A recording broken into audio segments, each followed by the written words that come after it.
Thank you so much, Numan Saab, for a very, very interesting factual presentation on the bylaws.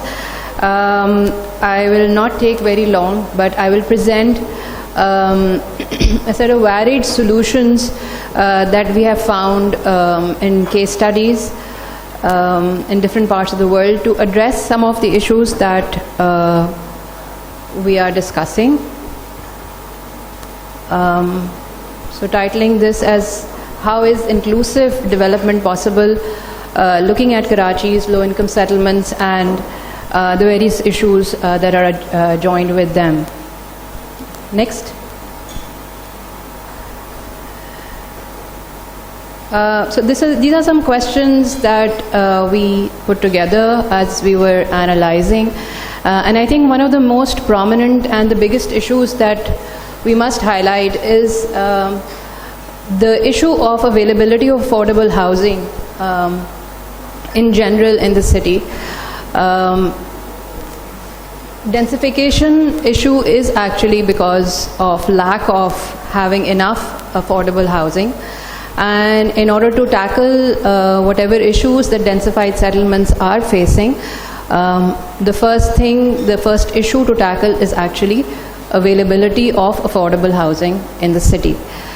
So how can affordable housing become a reality for low middle income settlements, groups of the city?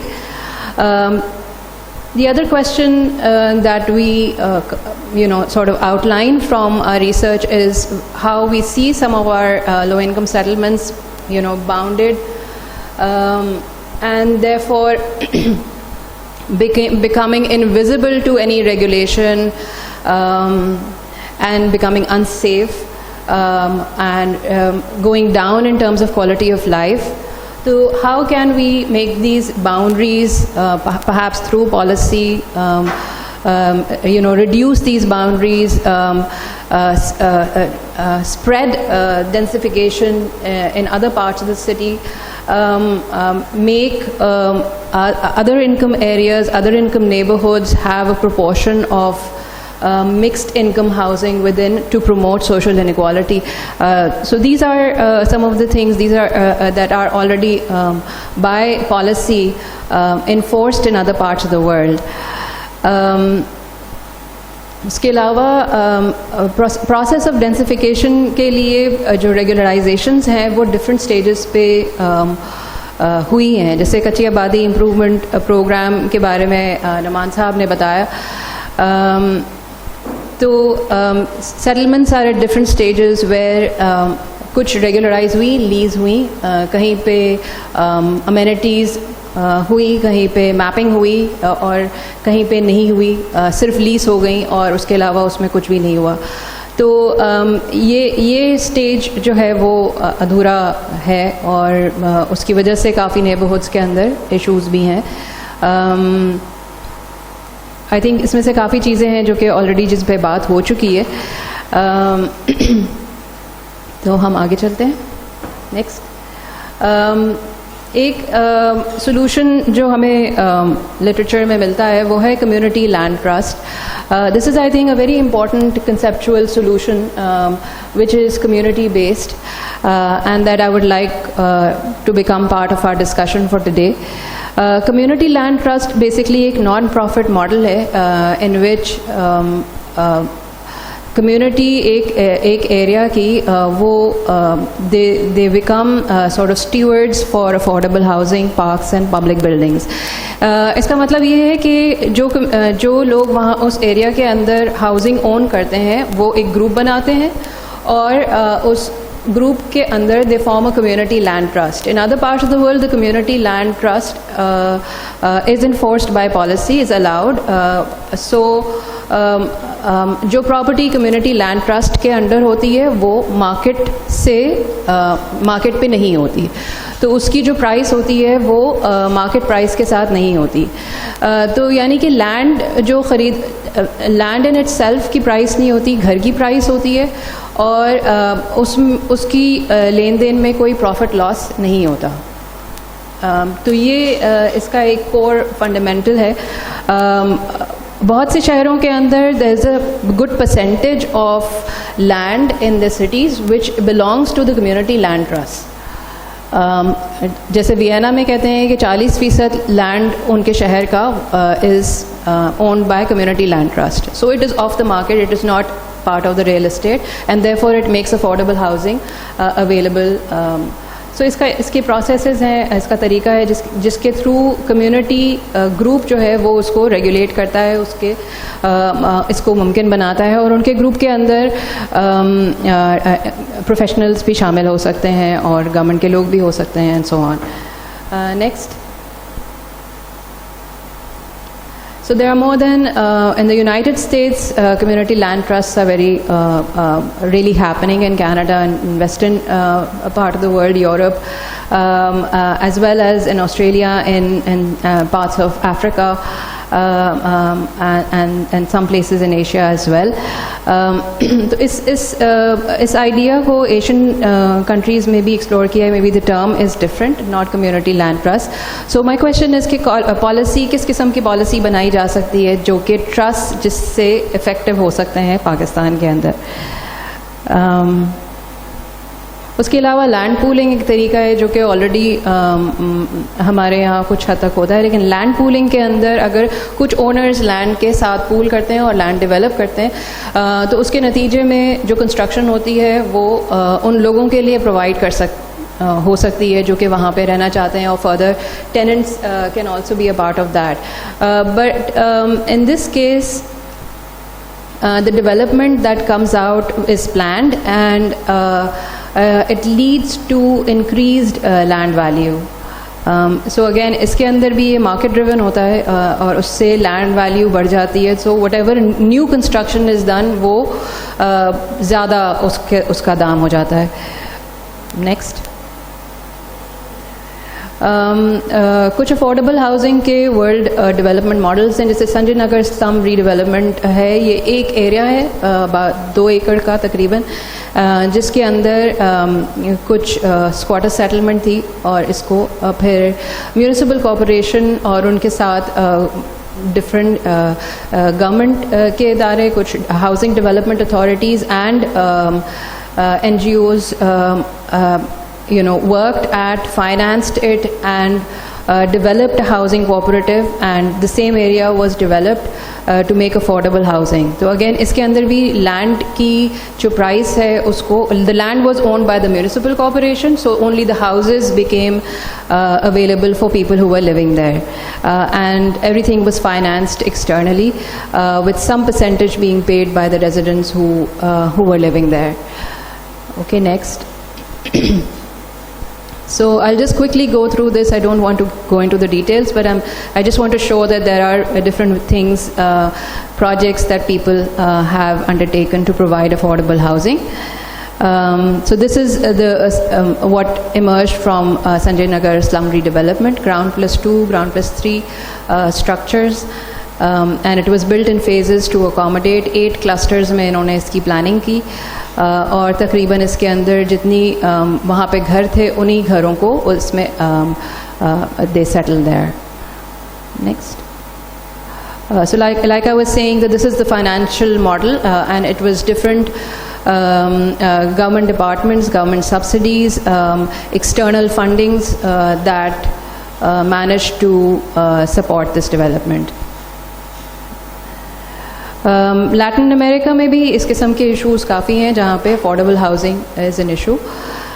So this is one example from there. Similar squatter settlement that was redeveloped into row housing, and 2.5 acres approximately, and people were resettled with reinforced concrete structures. So this was commissioned by the Chilean government. The government purchased the land and offered subsidies. Okay, next. खुदा की बस्ती के model से हम सभी वाकिफ़ हैं, और इसमें सिंध कच्ची आबादी अथॉरिटी के सपोर्ट के साथ housing, low density housing was put together. and was able to house, through a specific channel, they were able to house low-income population. So this, I think, is definitely a good reference for affordable housing. Aage. So the population density that is achieved in Khuda Ki Basti is about 203 persons per acre. I'd like to highlight that. But of course, it's a peripheral settlement. It's not in the city center. And its plan has a lot of, so it follows the regulations and it has sufficient amount of open spaces that are within.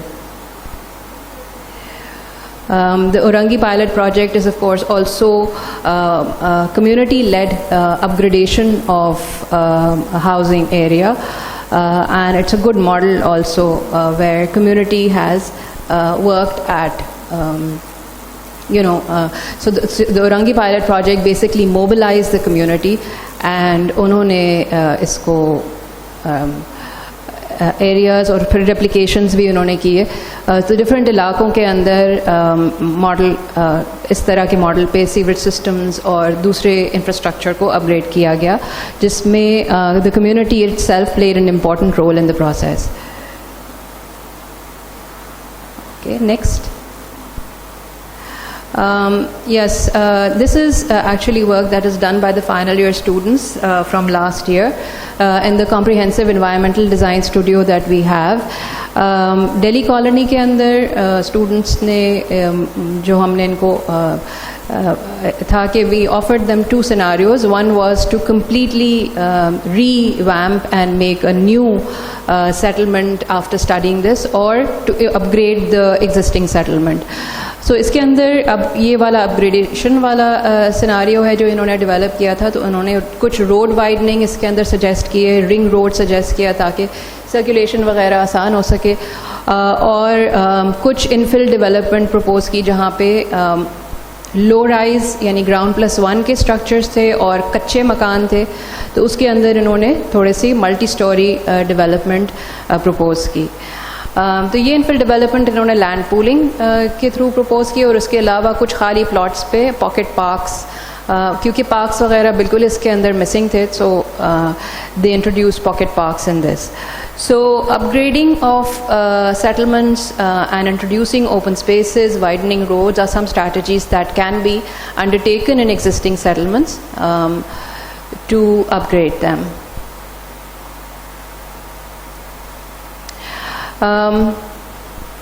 This is also another option that was put together, a second group from the same studio, where they completely redesigned the area.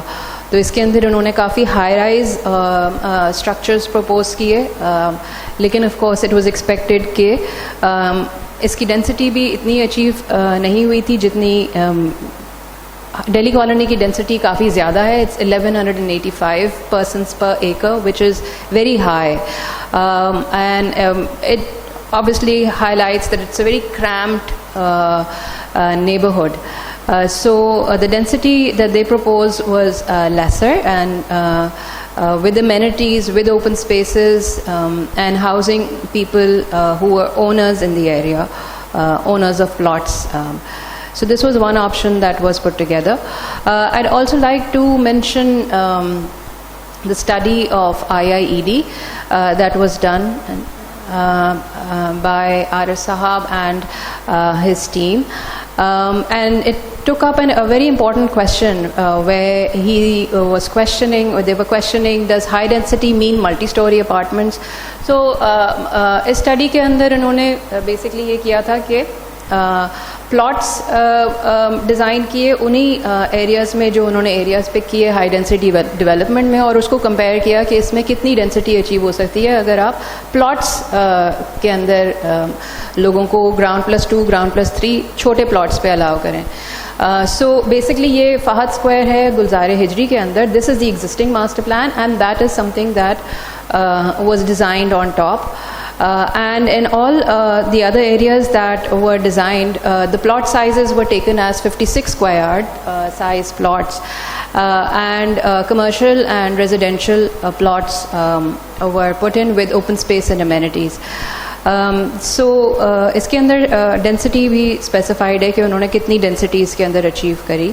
I think Paposh नगर की density उस वक्त जब ये सर्वे हुआ था इन 2010, at that time was 400 persons per acre. Yes, it's 478 people per acre. And then this is proposed design कि अगर इसको फर्दर अलाउ किया जाता है ऊपर जाने के लिए तो 694 people per acre with amenities and open spaces can be achieved. So this was just a figure that he was dealing with, that if we use plots instead of apartments, तो plots में फ़ायदा ये होता है कि आपके पास ज़मीन होती है और जब आपके पास रिसोर्सेज होते हैं तो फिर आप उसके ऊपर फर्दर डेवलप कर सकते हैं. And so it keeps you closer to ground and culturally it works better for people. So instead of living in apartments where apartments restrict how much maintenance can be done collectively and various other issues that come with it. So some more questions that we put across is retrofitting of neighborhoods of buildings possible. Seeing that so many buildings collapses are happening in the city, क्या retrofitting possible है, ये एक सवाल था कि क्या इस किस्म के नेबरहुड्स के अंदर रेट्रोफिटिंग किस हद तक पॉसिबल है. रेट्रोफिटिंग अगर हम डेवलपर्स से बात करें तो वो हमें यही कहते हैं कि रेट्रोफिटिंग बहुत एक्सपेंसिव है और उससे बेहतर है कि नया स्ट्रक्चर बना लिया जाए. But we speak also to structural engineers. हमारे रिसर्च के अंदर हमने ये भी किया था कि we had interviews with engineers and उसमें कुछ चीज़ें हाईलाइट हुई थी कि अगर बहुत ज़्यादा स्ट्रक्चरल जैसे फाउंडेशन वगैरह के इशूज़ हैं तब तो आपको डेफिनेटली नई बिल्डिंग बनानी पड़ेगी. लेकिन retrofitting is possible but of course it can be expensive. इसमें ownership of property is an important issue. Loans की अवेलेबिलिटी एक मेजर इशू है और किस किस्म की टेक्निकल सपोर्ट मिल सकती है कि कंस्ट्रक्शन क्वालिटी चेक हो सके, ये एक सवाल है जिस पे हम बात कर सकते हैं. Thank you. So I think that's my last slide.